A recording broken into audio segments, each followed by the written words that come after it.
Okay, so we're talking about Dead Space, and we're going to be playing some music, playing some textures, playing some effects. We're going to be playing some effects. And literally, we're going to do this together for the first time. I threw all the original ones into Cubase, so I had labels and I sort of knew what was going on, because after about 5 minutes of looking at it, having not seen it in 10 years, I was just completely lost. So we can explore together and see how everything works. Now here's the key. I did a little bit of sampling for Dead Space 1. I did double that probably for Dead Space 2. And then I think I've done probably 4 times as much for my own personal library. And it was all about figuring out what I wanted to hear. It's like the more I was conducting and cueing these different ensembles doing different things, the more familiar I became with the sound of live musicians sitting in front of you, as opposed to the sound of samples playing back. And there was this incongruous sort of gap that didn't make sense in my head. So not only did I record a lot of effects and textures, I also did unison notes, short notes, normal music, because I wanted to be able to basically have an all-in-one sort of orchestra. And especially at this time, there were really no aleatoric things out there. Project Sam had some super cool stuff, but it just wasn't the granular control that I wanted. So why don't we take a look? What we have here, these are the Dead Space 1 string sounds that I dropped in to Cubase and tried to make some order with. And this is probably a very sad testament to my detailed, oriented mind, because I couldn't just throw something up to do in YouTube and give like 2 examples. I needed to be able to see what everything was. And honestly, I thought it would be educational for you to be able to take a look at as well. So these are all the string instruments that I built for the first Dead Space. And I mean, any of them we can click and listen.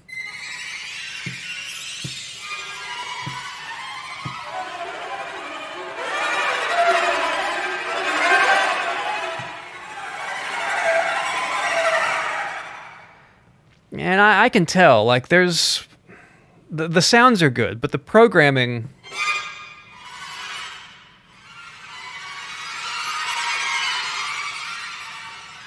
so as I'm moving the expression fader here, it's getting louder.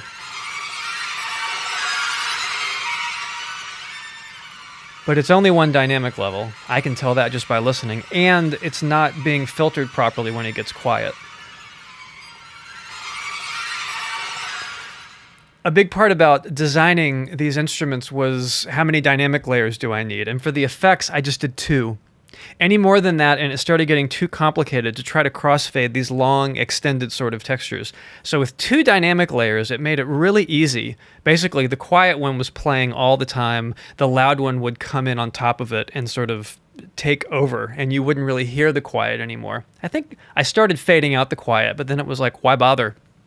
I'm not trying to save voices. I'm using like 1 or 2 notes of polyphony. I'm not trying to save RAM or anything like that. Let's just make it easier on myself, the one-man band of recording, producing, editing, composing, and everything else. Every second counts. So I think I started doing a little bit of filtering on the loud sample so that it was a little more muffled when it first started coming in and crossfading with the quiet one. And if this is something that's interesting to you, we can do some deep dives into Contact. I'm trying to do surface level explanation for anyone who might be interested, but we can get really specific if you want to. Just let me know, because I'm happy to do it. So let's do an example here. I'm just going to play some sounds. I think this is some sort of a run. There you go. And again, it's only one dynamic. And there's nothing else.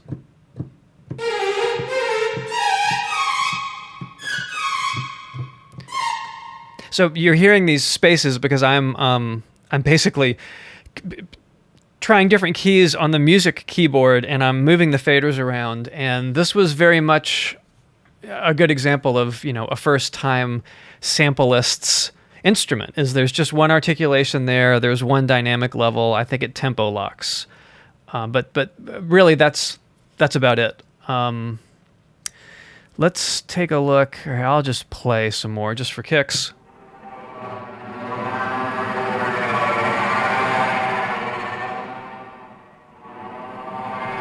Just one dynamic level.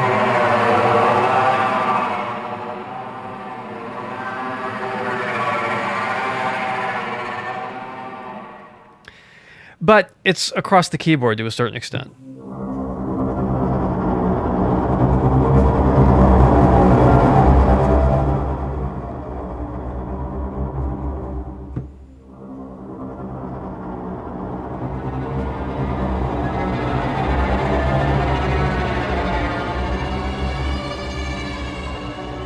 So this is a good example of if you have sort of random in and out points and they're kind of randomly doing their thing. I'm just holding down 3 notes and the players are sort of making the magic happen. That's the beauty of aleatory and any sort of randomization. I made sure, even if it was something as simple as that, just having them all play the same articulation, maybe on 3 different notes, and getting low and high strings, which is sort of what you heard there. I made sure that it wasn't 4 bars of them doing the exact same instructions. I think maybe they were doing 2 different tempos, and I think one of them had an extra bar. So I knew when I was going to go in and loop that it would be different lengths for the handles to make the loops work. And that way, when they looped, they'd be looping at different times. Now, this was just with low strings and high strings. So, of course, that was multiplied like times 2.5 once I got to 5 string sections instead of just 2. Let's see, some other cluster ensemble.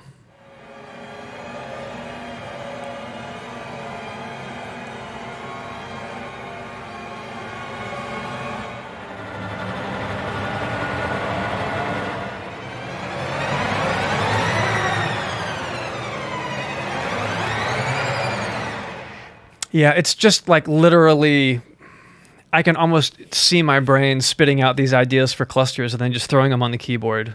I remember distinctly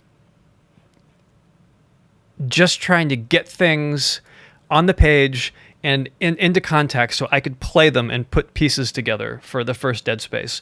And the second one was a lot more about control and about being specific, and it was actually a lot easier to write music for the second Dead Space because the sample library I used was a lot more professionally developed. Whereas the first one, it was almost like I was dealing with this amateur sample library company. I mean, geez, what are you going to do? You just can't find good help anymore.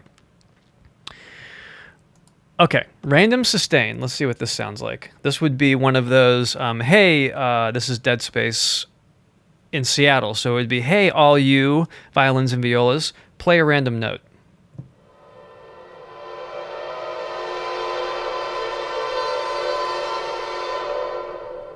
Now, see, that's filtered, but it's filtered a little too much.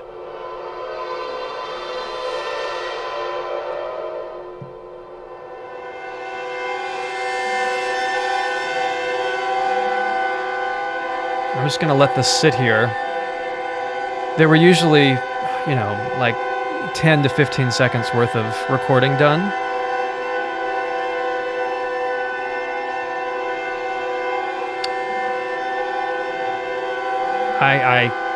And by this time it's sort of like, I can't tell where the loop is, number one, so good job on Past Me for doing a good loop.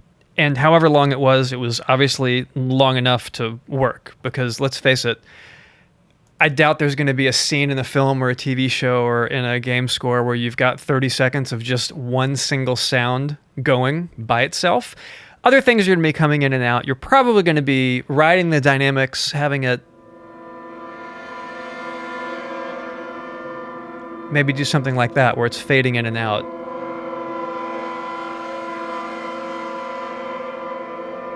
And you'll never hear the loop then.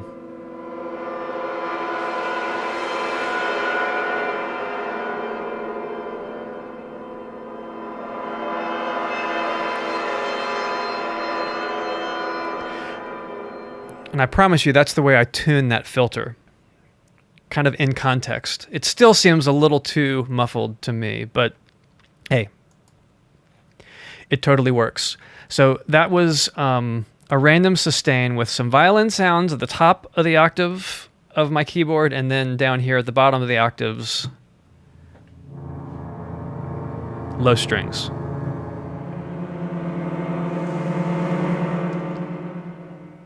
And I can't say I'm thrilled about that long release. So, if this is Dead Space 1, I did not take the time to go pull out and pillage Dead Space 2 to put it in here. I'm going to scroll up now, and everything you see that says I/O, that's just Imperfect Orchestra. That's sort of my my idea for an orchestra library. So first Dead Space, and then mine already, we're barely into the cellos, and we already have more instruments. And a lot of times these will be duplicated, like up chug, X chug, all work, no play, up chug, X chug, all work, no play. So it's actually not as huge as you would think in terms of up chug, X chug phrases, which I did not get with the low strings, all work, no play. It's essentially this many instruments, just times 5, because it's each individual string section instead of having them all play at once. Now, a lot of times, and then I've got just regular like unisons and shorts and staccatos and things. So I know there's a random sustain. Here we go. Now, I think I remember learning my lesson on this random sustain, but I might be wrong. All right. So here's a good violin. Expression fader is all the way down. Now when I turn it up, I think, number 1, I got 2 different dynamics, and number 2, this was a big part of it, and sorry to leave you in suspense, but I really wanted it to sound more like a performance and less like a sample.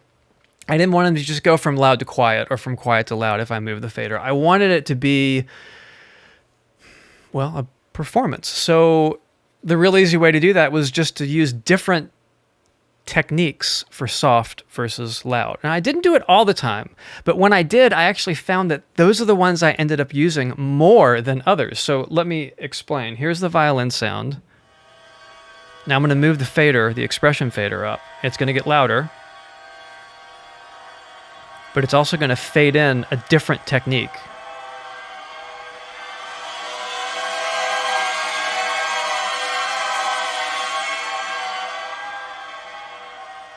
And back out.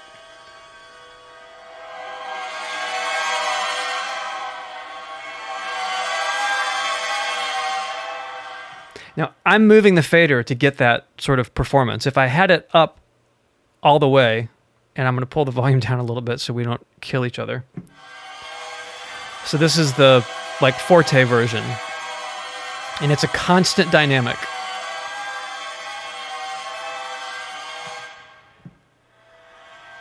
And that's the quiet. That's also a constant dynamic. But that way I can do performances. And another thing that's really great, if you listen,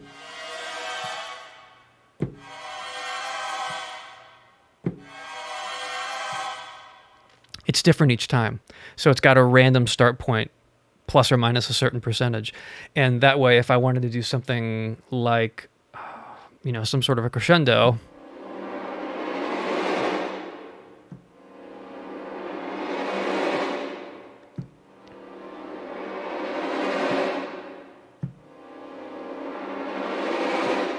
it's different every single time, because now I was holding down 3 notes, so I'm actually getting 3 different things that are randomly playing.